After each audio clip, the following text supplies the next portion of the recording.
CM Chandrababu Naidu గారు చెప్పేదానికి రాష్ట్రంలో జరిగేదానికి చాలా తేడా కనిపిస్తుంది. చాలా. ఈ మధ్య నారా చంద్రబాబు నాయుడు గారు నిత్యం P4 అని చెప్పేసి మాట్లాడుతున్నాడు. P4 public people private partner. P4 అంటే దీని గురించి నారా చంద్రబాబు నాయుడు గారు పదే పదే పబ్లిష్ చేస్తూ పోతున్నాడు. ఎక్కడ మాట్లాడినా ఇదే మాట్లాడుతున్నాడు. ఏ మీటింగ్లో చూసినా P4 అనేసి మాట్లాడుతున్నాడు. కానీ ఆంధ్రప్రదేశ్లో జరుగుతుంది ఏమిటంటే రాష్ట్రంలో నిత్యం A4 మాత్రమే నడుస్తుంది. చంద్రబాబు నాయుడు గారు P4 అంటే రాష్ట్రంలో నడుస్తుంది A4 మాత్రమే అమల్లో ఉంది. ఇప్పుడు A4 అంటే అప్పులు, అత్యాచారాలు, అక్రమాలు, అవినీతి. ఈ 4 మాత్రం బీభత్సంగా నడుస్తున్నాయి. నిన్నటి వార్తనే మనం కొన్ని ఎగ్జాంపుల్స్ కూడా తీసుకోవచ్చు. నిన్న ఒకరోజు జరిగినటువంటి ఇన్సిడెంట్స్. అప్పుల గురించి మాట్లాడదాం. అప్పుల గురించి మాట్లాడితే అప్పుతోనే ఈ ఆర్థిక ఏడాది కూడా స్టార్ట్ అయిపోయింది ఆంధ్రప్రదేశ్లో. చంద్రబాబు నాయుడు గారి ఏడాది పాలన విజన్ ఎలా ఉందంటే ఇప్పటి వరకు 1,54,000 లక్షల కోట్లు అప్పు చేశాడు నారా చంద్రబాబు నాయుడు. అది ఆయన విజనరీ. అదేవిధంగా ఈ ఆర్థిక సంవత్సరం మొదలైనప్పటి నుంచే ఈ ఆర్థిక సంవత్సరం మొదలైందే అప్పుతోనే మొదలైంది. ఏకంగా 5,750 కోట్లు కొత్త ఆర్థిక సంవత్సరం బడ్జెట్లో అప్పు చేయడానికి కూటమి ప్రభుత్వం సిద్ధమైపోయింది. రాష్ట్ర చరిత్రలో ఏడాదిలోనే ఇంత అప్పు చేసి ఉంటే ఘనత నారా చంద్రబాబు నాయుడు గారిది మాత్రమే. చూడండి, 10 నెలలు, సంవత్సరం కూడా కాలే, 10 నెలల్లోనే 1.54 లక్షల కోట్లు అప్పు చేశాడు నారా చంద్రబాబు నాయుడు. గత ఆర్థిక ఏడాది కేంద్ర అనుమతికి మించి 24,805 కోట్లు ఎక్కువగా కూడా చేశాడు.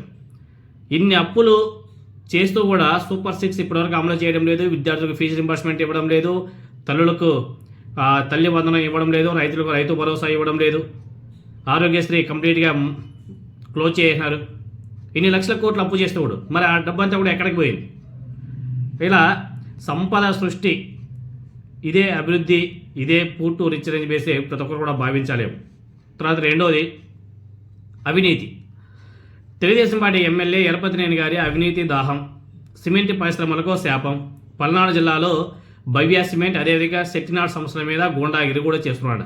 దీనికి సంబంధించి ఆల్రెడీ కాసు మహేష్ రెడ్డి గారు ఒక వీడియో కూడా రిలీజ్ చేశారు. ఆయన మాటల్లో మీరు అంతా కూడా వినొచ్చు. ప్రతి సిమెంట్ బస్తాకు కప్పం కట్టాలని చెప్పేసి హుకుం కూడా జారీ చేశారట. మైనింగ్ కార్యకలాపాల్లో వాటాలు, అనుచరులకు ట్రాన్స్పోర్ట్ కాంట్రాక్ట్, ఫ్యాక్టరీకి వచ్చే లాభాల్లో భాగాలు కూడా ఇవ్వాలని చెప్పేసి ఒత్తిడి కూడా తీసుకొస్తున్నాడంట. సిమెంట్ కంపెనీ యాజమాన్యాలు తలకొకపోవడంతోనే ఫ్యాక్టరీ ప్రతినిధుల మీద దౌర్జన్యాలు కూడా చేపిస్తున్నాడంట. రైతులకు నష్టం, కర్మాగారాలకు అనుమతులు లేవంటూ కక్ష సాధింపు చర్యలు కూడా తీసుకుంటున్నాడంట. ఎమ్మెల్యే దుర్మార్గాలు తట్టుకోలేక ఆ సిమెంట్ సంస్థలో తాత్కాలికంగా మూసివేసేసాయంట కంపెనీస్ కూడా. ఇలా మన తెలుగుదేశం పార్టీ ఎమ్మెల్యే ఎరపతినేని గారి అవినీతి దాహం పీక్ లెవెల్కి వెళ్ళిపోయింది. మన కాసు మహేష్ రెడ్డి గారు కూడా ఈ ఎరపతినేని గారి దౌర్జన్యాలు, అదేవిధంగా ఈ అవినీతికి సంబంధించి వీడియో కూడా ఆయన మాట్లాడడం జరిగింది. ఆ వీడియోని కూడా మీరు చూడొచ్చు. తర్వాత అరాచకం గురించి మనం చాలా తక్కువగా చెప్పుకున్నాం. రాష్ట్రంలో నడుస్తుంది మాత్రం బీభత్సంగా నడుస్తుంది. అరాచకాలు మాత్రం ఎక్కడ చూసినా రెడ్ బుక్ రాజ్యాంగం నడుస్తుంది. అడ్డదిడ్డంగా తీసుకెళ్తున్నారు. అడ్డదిడ్డంగా నరికి వాళ్ళ పొలాల్లోనే పడేసి వెళ్ళిపోతున్నారు. విచ్చలవిడిగా పల్నాడు జిల్లాలో జరిగింది, కర్నూలు జిల్లాలో జరిగింది. కిడ్నాప్ చేసి వెళ్ళిపోతారు. వైఎస్ఆర్ కాంగ్రెస్ పార్టీ నాయకుల్ని ఎక్కడ పడితే అక్కడ చంపేసి వదిలేసిపోతూ ఉంటారు. వాళ్ళ పొలాల్లోనే వదిలేసి వెళ్ళిపోతారు మళ్ళీ. సరే, అది పక్కన పెడితే మహిళల మీద అరాచకాలు, అగాత్యాలు 1, 2, 3 అని కాదు, చెప్పుకుంటూ పోతే బోల్డ్ అని చెప్పుకోవచ్చు.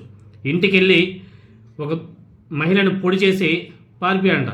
విజయనగరం జిల్లాలో జరిగినటువంటి దారుణం, నిన్న జరిగినటువంటి దారుణం ఎంత అధ్వానంగా ఉందంటే, పట్టపగలు ఇంటికి వెళ్ళి యువత మీద ఒక దుండగుడు దాడిలో కత్తితో పొడిచిన ఘటన విజయనగరం జిల్లాలో సంచలనంగా మారిపోయింది. గరివిడి మండలంలోని ఓ గ్రామంలో శనివారం ఈ ఘటన చోటు చేసుకుంది. వివరాల్లోకి వెళ్తే 18 ఏళ్ల యువతకి నాన్నమ్మ, తల్లిదండ్రులు, ఇద్దరు అన్నదమ్ములు కూడా ఉన్నారు. ఇంటర్మీడియట్ తర్వాత 2 ఏళ్ళుగా ఇంటి వద్దే ఉంటుంది. ఉదయం 9:30 సమయంలో ఇంటి వద్ద వంట పాత్రలో శుభ్రం చేస్తున్న యువత మీద ఓ యువకుడు ముసుగు, మంకీ క్యాప్ వేసుకొని వచ్చి దాడి చేశాడు. కత్తితో కడుపు పక్క భాగంలో పొడి చేసి వెళ్ళిపోయాడు. ఆ దెబ్బతో పాప ఆ అమ్మాయి కాలేయం, అదేవిధంగా ఊపిరితిత్తులు కూడా దెబ్బతిన్నాయంట. తీవ్ర రక్తస్రావంతో ఘటన జరిగినటువంటి వెంటనే అపస్మారక స్థితిలోకి వెళ్ళేటువంటి బాధితురాలిని స్థానికులు 108 వాహనంలో తొలుత ప్రభుత్వ ఆసుపత్రికి తీసుకెళ్లారు. కానీ ఆమె పరిస్థితి విషమంగా ఉండడంతోనే విజయనగరంలోని ఒక ప్రైవేట్ ఆసుపత్రికి తరలించారు. ఇది అరాచకాలు ఏ విధంగా ఉన్నాయో ఇది ఇంకొక ఎగ్జాంపుల్. అంటే ఈ 3 ఒకే రోజు జరిగాయి. అప్పులు, అవినీతి, అరాచకం, ఈ 3 కూడా ఒకే రోజు జరిగాయి. వీటిని చంద్రబాబు నాయుడు గారు ఒకసారి మీ రెడ్ బుక్ రాజ్యాంగాన్ని క్లోజ్ చేసి, ఒకసారి పరిపాలన మీద ధ్యాస పెట్టి, మన ఎమ్మెల్యేలు, మన నాయకులు, పోలీస్ వ్యవస్థ ఏ విధంగా పనిచేస్తుందో ఒకసారి వాటి మీద దృష్టి పెట్టండి, చాలా బాగుంటుంది.